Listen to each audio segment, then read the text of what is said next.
I was never going to be a men's physique. Didn't have much of an off season. I like his physique better. I'm always very energetic. I will have to put me as one of the greatest. Mr. Olympia was won by the back.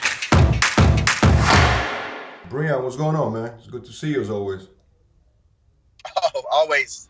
What's up, Vlad? Good to thank you for having me. Good to be on always, and good to be talking to you guys always. Absolutely, man. Well, you've been part of a lot of headlines recently, man. Everybody's talking about you. Well, I hope it's a great thing. But I mean, you've got to be notorious. No, I'm just playing.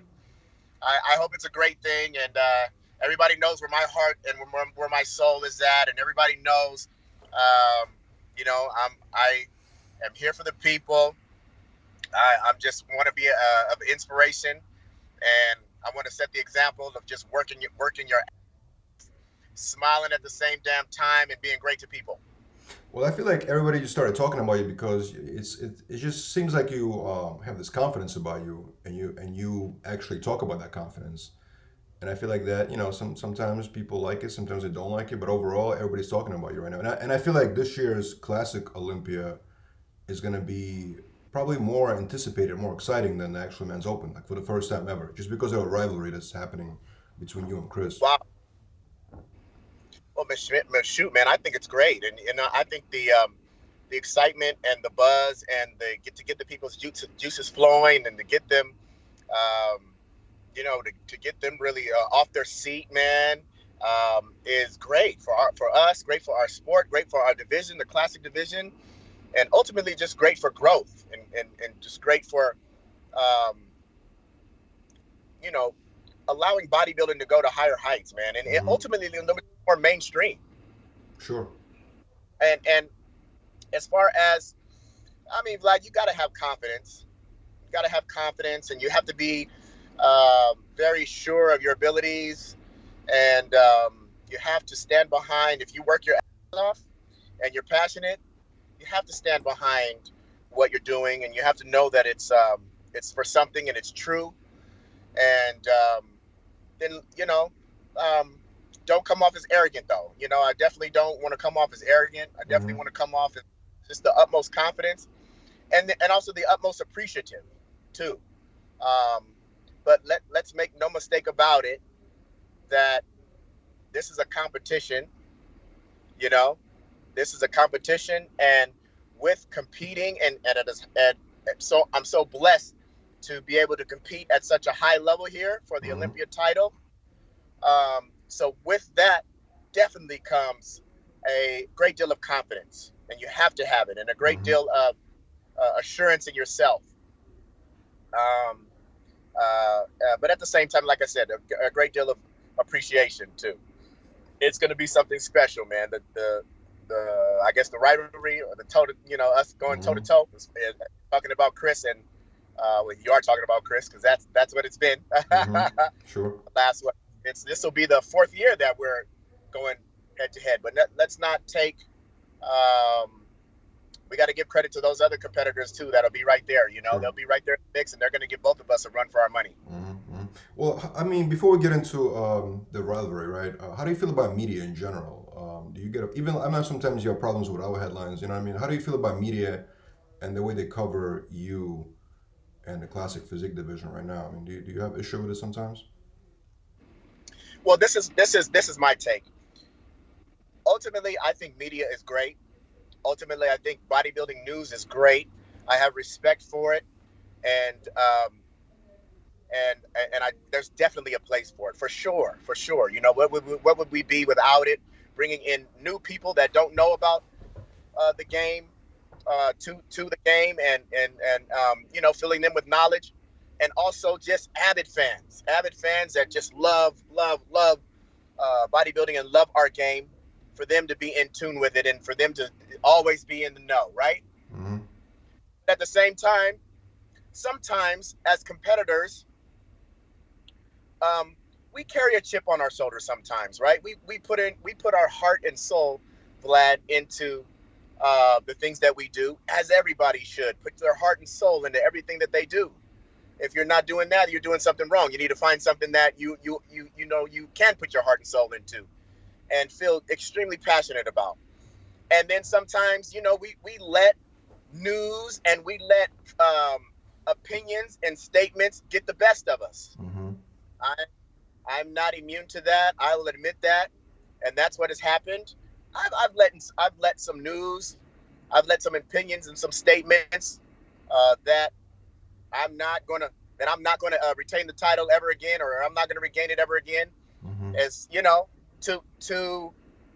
for me, for someone that is like I said, puts his heart and soul into something, and has such a deep passion for this game, and loves everything about this game, this bodybuilding game. Mm-hmm.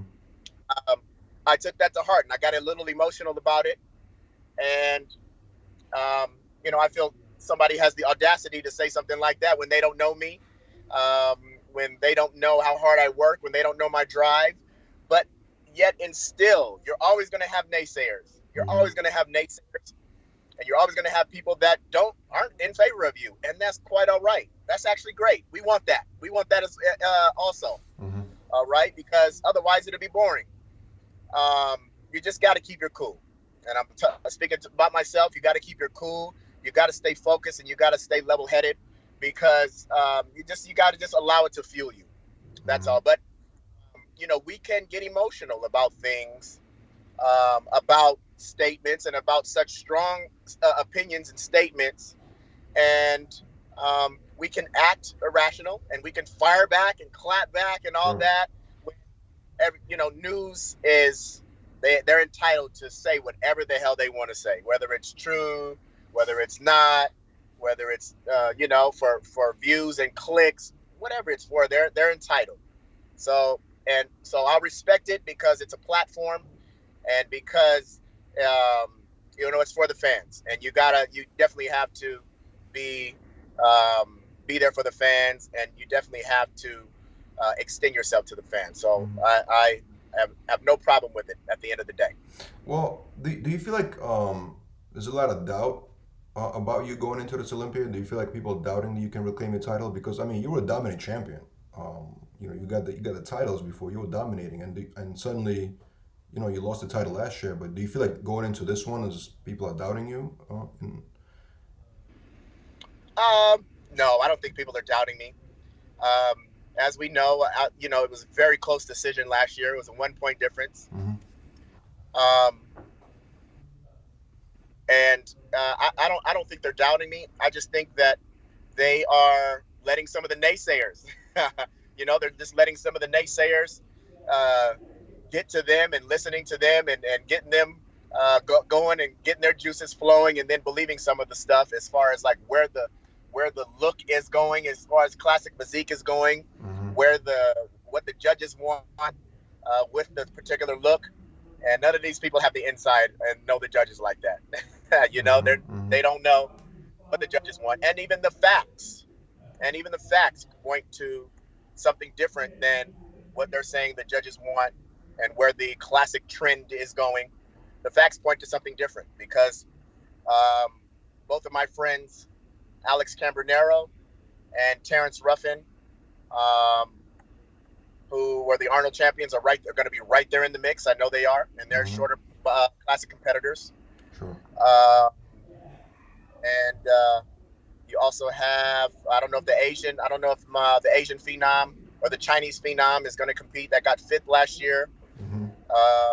But then you have also Keon and George, who are now moving to the 212, but nevertheless they were in the mix last year. Mm-hmm. And they beat a lot of great taller competitors. So the facts really don't point to that. If maybe the whole top 5 and top 6, and if there was only me in the mix, that's a shorter classic competitor. And then there was the top 2 guys that were taller. They won the Arnold Classic. Then I might tend to believe that trend, and where the judges want where the judges, and where the Olympia brand wants the classic trend to go, and where wants Classic Physique to look like. But again, that's just not the case, and those aren't the facts. So I want to clarify this headline that came out last week, actually, about you.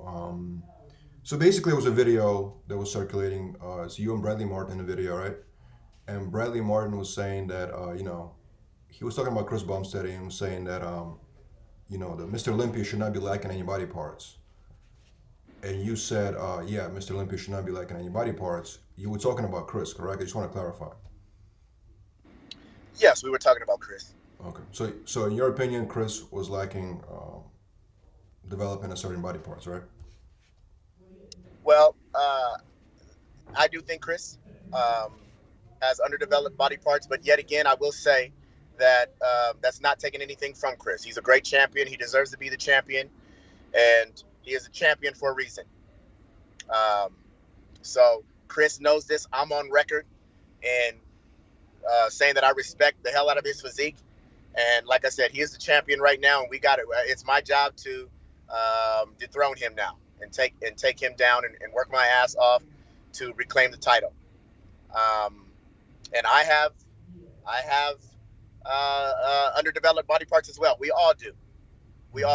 So that's all I'm going to say about that. I'm not going to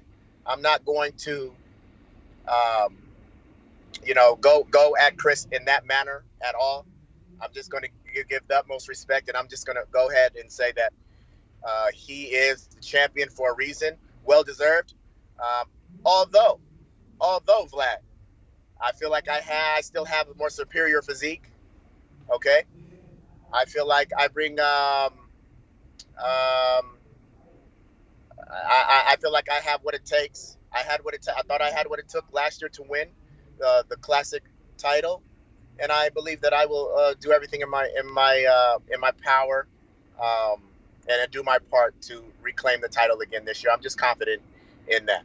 So may the best man win. I look forward to that rivalry, and I look forward to the challenge. So last year on stage, when you were just two men standing, you were going against Chris. Did you feel like you were winning in that moment? Yes, I felt I had it. I knew it was close, but I felt I had it. I was pretty confident in that I had it, and that I was pretty surprised that it didn't go in my favor. That I took the second place last year. A lot of people were shocked. A lot of people were shocked actually at that decision. It's always going to be 50-50, but you know what I mean. That a lot of people were kind of they were in awe. When they announced his name. I remember. You know what I mean? Yeah. And I guess those people saw the same thing that they saw the same thing that I thought. They saw the same thing that I saw, and I guess that was what they thought. That's why they thought that maybe I did enough to get a third championship and be Mr. Olympia for a third time. But again, it's a subjective sport, man, and it could go, and on any given day, any given moment, it could go either way. Judges feel on that day that they kind of favor another look, and something else that maybe you don't have. So that's why I'm saying I'm lacking something, and I know I'm lacking some things, but obviously lacking something if now I lost it. So it's just my job to improve it, and it's my job to do everything I can and put the work forward to reclaim the title again. But to answer the question, just yes or no, yes, I thought I did enough, and I thought my physique was primed enough to win it again last year. So when you lose a title, right, and you're going into this year's Olympia, what is the strategy? Because you thought you were winning last time, right? So what are you trying to improve, and what is the real strategy going into this one so you win it undeniably? So the judges have no doubt that you're the clear winner. What is going forward? What are you trying to do? Well, like I said, I have underdeveloped body parts as well. I feel that I can bring some body parts up, and I can even have definitely a more well-balanced physique, a more dominating physique, more superior physique than I had last year. And that's exactly what we're going to do. We're just going to, what we have done this off season already, what we will continue to do, for these last 13 weeks it is now, is continue to work on those areas, continue to work on my posing, because I think that's a huge one in itself right there, and overall presentation. So which body parts did you feel like you were lacking? Like, you know, what was it exactly? I could have been wider. I think I could have been wider in the legs, could have been wider in the lats. And I could have posed different. I could have been wider in the legs, could have been wider in the lats, and I could have posed bigger. You know, especially up against maybe a taller competitor, you know, and a more bigger structured competitor like Chris. You know, the shorter competitors have to pose tall. We have to pose big to give it that illusion. That's interesting, man. Like, I feel like judging between you and Chris is so difficult, you know, because it's such different, you know, such different bodies. You know what I'm saying? Completely different. And that's where the criteria of judging becomes a question. You know, which look is going to be more desirable from the judges. You know what I mean? Right. Is that ever a concern? Like, here's the look that they want to be the representation of Classic Physique Mr. Olympia. You know what I mean? No, there's not a concern, because like I said, I lost by 1 point. It was a 1 point difference. You know, if it was a glaring difference, like, you know, I believe Chris had a 7 as far as the total, as far as the final point standings. He had a 7 and I was at an 8. So if he was at a 7 and now maybe I was like at a 15, 16, 17 or so, you know, or somewhere in the teens, then yeah, I would be like, oh, well, they you know, they might want this Classic Physique and this look to go in a different direction, and more so his direction. But no, not most definitely not. If I lost it by 1 point and if it was a close decision, then that means the shorter competitor who's 5'7" like myself, that physique is going to be just fine, and that Classic Physique is going to stand. But it's cool, man. I love your new confidence, man. You always been confident, but you're also a very humble guy. Like, everybody that knows you knows that you don't talk badly about anybody. And even right now with the whole rivalry thing, it's still very, like, you're keeping it very respectful, you know. I mean, but it's fun though. I think you need to heat up the moment. You know, you need to like really promote the, you know what I mean, the battle. And I feel like that's what you're doing, which is smart. Yeah. I mean, hey, I understand. I understand the getting the fans going, getting the juices going, getting the battle going, and like I said, this is a competition. Let's not you know, let's not get it twisted. That this is a competition, man, and at the highest level.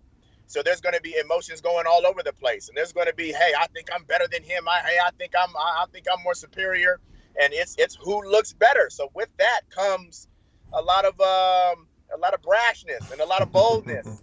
You know what I mean? Of course. And a lot of that, and that's fun, and that's cool, and that's fun. It's fun. You know, we not. It's not a competition. You know, to I don't know. It's just not It's not a competition to do anything less than that. It's that this is what we look like. We physically put our bodies and worked our bodies to the max to see who has the most muscle, to see who can, you know, who has the line, more lines, the most lines, who can pull off a you know, more gnarly look with all the poses. So this is what it's about. But at the same time, everybody's good out there, man. Everybody's good. This is the pro league, and especially, you know, and then on another level, this is the Olympia, and this is going to be the best of the best in the world. So you got to give respect. You got to give respect to the other competitors as well. But it's going to be fun to you know, to train this hard and to work this hard and to put in this many months into something. Like I was saying, that you put your heart and soul into something, and then the moment is going to come to where it's going to be like, you know, the truth is going to set us free. So is there any moment truth will of come. is there any truth of you going to 212 division? Was that a headline correct or no? Did you make a hint about that at all? Oh, I don't remember doing that. No, I definitely did not. Um, I was on record on my one of my YouTube videos saying that I'm not going to do it this year, and I laid out the reasons why. My last picture, I just named all the divisions, and then it was misconstrued somehow, some way, on saying that I was alluding to moving to the 212. I laid out all the divisions. I said physique, I said classic, I said 212, and then I said open.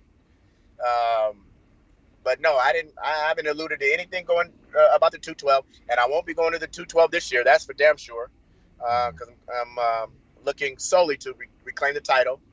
But I tell you what I will say about that is that after this year, we'll see what happens, and we always look for different challenges out there. We always look for different challenges, and that's what this is about. We always look to improve ourselves, and we always look to elevate ourselves while elevating, the sport, while elevating people around us. So we'll see what kind of challenges are presented to us and come our way after this Olympia this year. Do you think winning this one would be more important than even winning the first one or the second one? Oh, hell yes. Oh, yes. Hell yes. This is gonna be the most important. Reason being is because nobody was doubting me. When I won the first one, I had no naysayers. That's true. That's true. I had no naysayers. Everybody was saying, Breon, you can do it. Breon, you look great. Breon, you look like you can win it. You're in the right position to do it. And sure enough, it happened. And then as it was time to defend it, you still have people saying that I'm looking good, and I had some naysayers at that moment, but not as many now. Not as many doubters and not as many naysayers now. So that's why this one is going to be oh so sweet. This is going to be oh so sweet if I'm, if the Lord willing, I'm able to pull it off, and I do everything in my part to pull it off. It really is going to be sweet, and that's the example that I want to just set for everybody. That when really embrace and really cherish when you are the underdog, and when you are the back, your back is against the wall a little bit. You have a chance to really do something special and to really do something great, and to really that's what it's about. It's about really inspiring and being an example to the world. And I feel that if I can do this, if I can go ahead and reclaim this title, which I'm confident that I will, then I will be just that, an inspiration like that and a great comeback story. I don't know how much of a big comeback story it is if I lost it, by 1 point, but nevertheless, it still is one. Sure. Do you try to get a glimpse at Chris's progress pictures to see how he's doing in his prep? Well, I have no choice into doing that sometimes because a lot of people tag me in his pictures. A lot of people tag me in his pictures, in his videos, and saying that I'm not going to have a chance, and that I've been work. Right? I hear it all. I get it all. So that's the glimpse that I get. But ultimately, I don't really pay too much attention to Chris's progress pictures or anything like that, because then that's still in the focus away from where I need to be. I hear you. And champions, man, we need to motivate ourselves. We better not be trying to find anything else to motivate us. We better already have it inside, and we better already be ready to bring the fire and to keep the fire burning. And carry us throughout. Talk about your coaching team. I know Chris Cormier still works with you, right? And you have another coach. Talk about the dynamic of working with them and what they both bring to the team.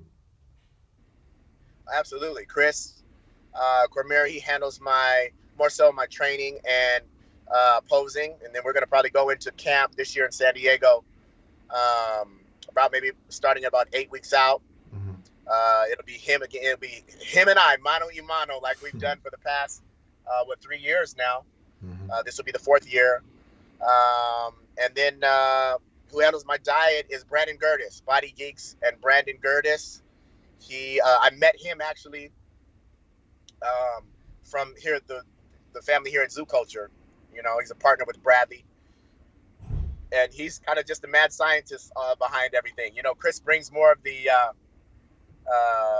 barbarian work, you know, the cold, hard work and all that. And then, you know, we have Brandon Gertis just behind the glass screen with the science gear on, just cooking up the potions and just, you know, observing everything from afar and from the side. So it's a great combination, and I've had those guys. Those guys are like brothers, mentors, and family to me. They're great guys, and man, yeah, if it ain't broke, definitely don't fix it. What Got a good thing going. What is your typical day like during prep? What time do you wake up? How many times you eat? You know, when do you train? Can you give the audience like a little breakdown of your day? Yeah, we're eating 5 times a day right now. The calories are on the lower side. I think we're at about 700 calories, close to 3,000. We're close to 3,000 calories right now,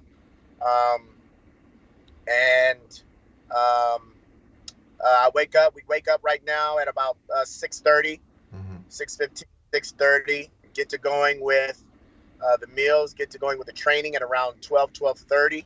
Do you do cardio on empty stomach? No, I'm not doing fasted cardio yet. That won't start until week 12, week 11, when we start doing the cardio in the morning on an empty stomach. So we have what, 1 or 2 more weeks for that, right? And yeah, then we do a little posing after training. We do a little stretching after training, and we do have cardio. We do have 15 minutes of cardio after training, and then after that, it's pretty much just more stretching, more posing at night before bed, and then do it all over again in the morning. Do it all over again the next day. Do you train like, let's say a muscle group? Do you train it just once a week or multiple times a week? Oh no, we try to train every muscle group at least twice a week, especially the under.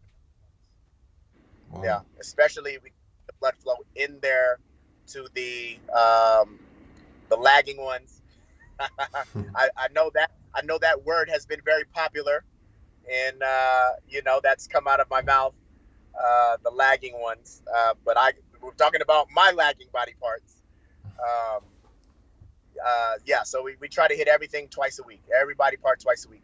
And you have enough recovery time? Because obviously you got to recover after, you know, let's say you do legs on Monday, you still got to recover, like, you know? Absolutely. That's why it's just so important for everything to be on time. When things run, when things don't run, you know, when you're behind in things and you fall behind with the timing of things, then that affects the recovery.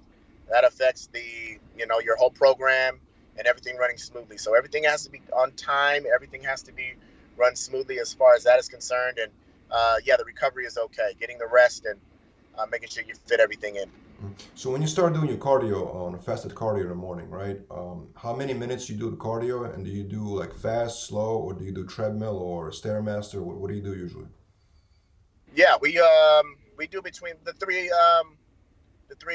machines: the treadmill, the stairmaster, the spin bike.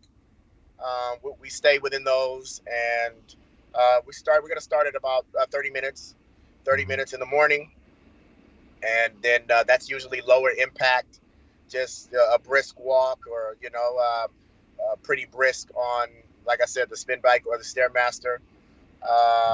Lower impact, lower to medium. And then we have the choice. I usually like to do HIIT cardio and amp it up a little bit, have a little bit more intensity with the cardio with the 15 minutes post-training.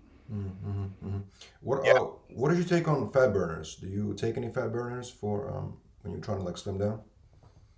Absolutely. I love fat burners that are not just packed with stimulants. That's the thing about fat burners. People just think, oh, just pack it with caffeine, just pack it with green tea or whatever. you know, and whatever to get your heart rate going. But no, as a matter of fact, HD has the best fat burner. HD Muscle is fat burner. HD Burn is the best one because it has it has multi-level ingredients in there to aid in cortisol, not allowing your cortisol to get out of whack, but balancing your cortisol levels and your stress levels, which is very important in weight loss, as well as mood enhancers. You know, if you're feeling good, and your stress levels, your stress hormones are down and balanced, your body will take to whatever you want it to do. You know, and then you couple that with some stimulants, with some caffeine, with some green tea, with some, you know, Garcinia, what is that stuff? Garcinia stuff, something like that. Then you're in the money. Then you're in the money with everything working together. But stimulants themselves are not going to do you any good, because you could be, you know, working at a disadvantage if you're just stressed to no end. If your mood isn't high and great, and you're trying to just spin your wheels.